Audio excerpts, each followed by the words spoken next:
حاکم و بہقی نے حضرت انس رضی اللہ تعالیٰ عنہ سے روایت کی کہ حضرت عمر رضی اللہ تعالیٰ عنہ تلوار لے کر نکلے۔ راہ میں آپ کو قبیلہ بنی زہرہ کا ایک شخص ملا۔ کہنے لگا کہاں کا ارادہ ہے؟ آپ نے کہا میں حضرت محمد صلی اللہ علیہ وآلہ وسلم کے قتل کا ارادہ رکھتا ہوں۔ اس نے کہا کہ انہیں قتل کر کے تم بنی ہاشم اور بنی زہرہ کے ہاتھوں کیسے بچو گے؟ آپ نے کہا کہ میرے خیال میں تو بھی دین سے پھیک گیا۔ اس نے کہا میں آپ کو اس سے عجیب تر بتاتا ہوں، آپ کی بہن اور بہنوئی نے آپ کا دین ترک کر دیا۔ حضرت عمر رضی اللہ تعالیٰ عنہ ان کے پاس پہنچے۔ وہاں حضرت خباب رضی اللہ تعالیٰ عنہ تھے اور وہ لوگ سورۃ طٰہٰ پڑھ رہے تھے۔ پھر انہوں نے حضرت عمر رضی اللہ تعالیٰ عنہ کی آہٹ سنی تو مکان میں چھپ گئے۔ حضرت عمر رضی اللہ تعالیٰ عنہ نے مکان میں داخل ہو کر کہا تم کیا کہہ رہے تھے؟ کہا ہم آپس میں بات کر رہے تھے۔ حضرت عمر رضی اللہ تعالیٰ عنہ کہنے لگے شاید تم لوگ بے دین ہو گئے ہو۔ آپ کے بہنوئی نے کہا اے عمر، اگر تمہارے دین کے سوا کسی اور دین میں حق ہو۔ اتنا کلمہ سنتے ہی حضرت عمر رضی اللہ تعالیٰ عنہ ان پر ٹوٹ پڑے اور انہیں بہت مارا۔ انہیں بچانے کے لیے آپ کی بہن آئی، انہیں بھی مارا، حتیٰ کہ ان کا چہرہ خون آلود ہو گیا۔ انہوں نے غضبناک ہو کر کہا کہ تیرے دین میں حق نہیں۔ میں گواہی دیتا ہوں کہ اللہ تعالیٰ کے سوا کوئی مستحق عبادت نہیں اور حضرت محمد مصطفیٰ صلی اللہ علیہ وآلہ وسلم اس کے بندے اور اس کے رسول ہیں۔ حضرت عمر رضی اللہ تعالیٰ عنہ نے کہا مجھے وہ کتاب دو جو تمہارے پاس ہے، میں اسے پڑھوں۔ ہمشیرہ صاحبہ نے کہا تم ناپاک ہو اور اس کو پاکوں کے سوا کوئی نہیں چھو سکتا۔ اٹھو، غسل کرو یا وضو کرو۔ آپ رضی اللہ تعالیٰ نے اٹھ کر وضو کیا اور کتاب پاک لے کر سورۃ طٰہٰ کی ابتدائی آیات کی تلاوت کرنے لگے، یہاں تک کہ آپ وَأَقِمِ الصَّلَاةَ لِذِکْرِی تک پہنچے تو حضرت عمر رضی اللہ تعالیٰ عنہ نے فرمایا مجھے حضور پر نور محمد مصطفیٰ صلی اللہ علیہ وآلہ وسلم کے پاس لے چلو۔ یہ سن کر حضرت خباب رضی اللہ تعالیٰ عنہ باہر نکلے اور انہوں نے کہا مبارک ہو اے عمر، میں امید کرتا ہوں کہ تم ہی دعائے رسول علیہ الصلاۃ والسلام ہو۔ پنج شنبہ کو حضور صلی اللہ علیہ وآلہ وسلم نے دعا فرمائی تھی یا رب عز و جل، اسلام کو عمر بن خطاب یا ابو جہل بن ہشام سے قوت عطا فرما۔ حضرت عمر رضی اللہ تعالیٰ عنہ اس مکان پر آئے جس میں حضور صلی اللہ علیہ وآلہ وسلم تشریف فرما تھے۔ دروازے پر حضرت حمزہ و طلحہ رضی اللہ تعالیٰ عنہم اور دوسرے لوگ تھے۔ حضرت حمزہ رضی اللہ تعالیٰ عنہ نے فرمایا یہ عمر ہے، اگر اللہ تعالیٰ کو ان کی بھلائی منظور ہو تو ایمان لائیں، ورنہ ہمیں ان کا قتل کرنا سہل ہے۔ حضور پر نور صلی اللہ علیہ وآلہ وسلم پر اس وقت وحی آ رہی تھی۔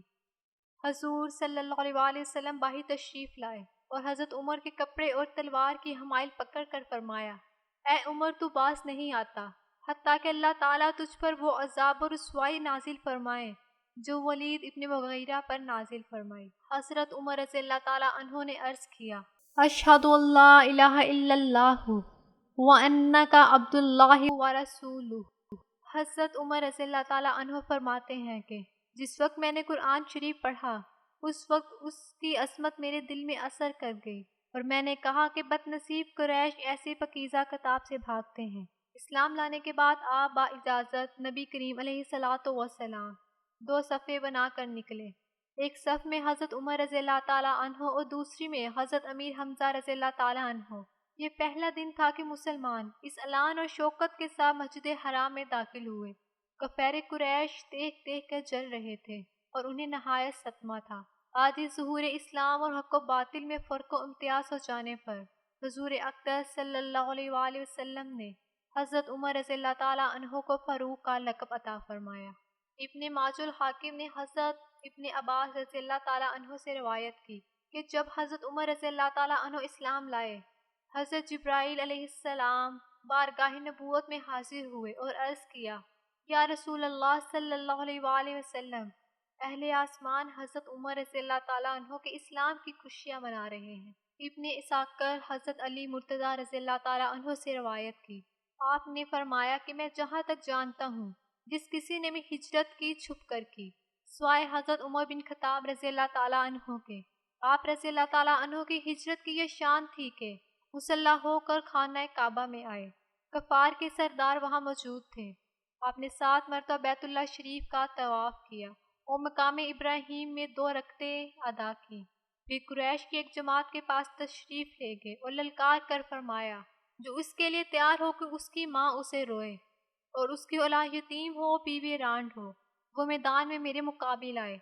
حضرت عمر رضی اللہ تعالیٰ عنہ کے یہ کلمات سن کر ایک سناٹا ہو گیا اور کفار میں سے کوئی جنبش نہ کر سکا۔ آپ رضی اللہ تعالیٰ عنہ کی فضیلت میں بہت کثرت سے حدیثیں وارد ہوئی اور ان میں بڑی جلیل فضیلتیں بیان فرمائی گئیں، حتیٰ کہ ترمذی و حاکم کی صحیح حدیث میں وارد ہے کہ حضور اقدس صلی اللہ علیہ وآلہ وسلم نے فرمایا کہ اگر میرے بعد نبی ممکن ہوتا، حضرت عمر بن خطاب رضی اللہ تعالیٰ عنہ ہوتے۔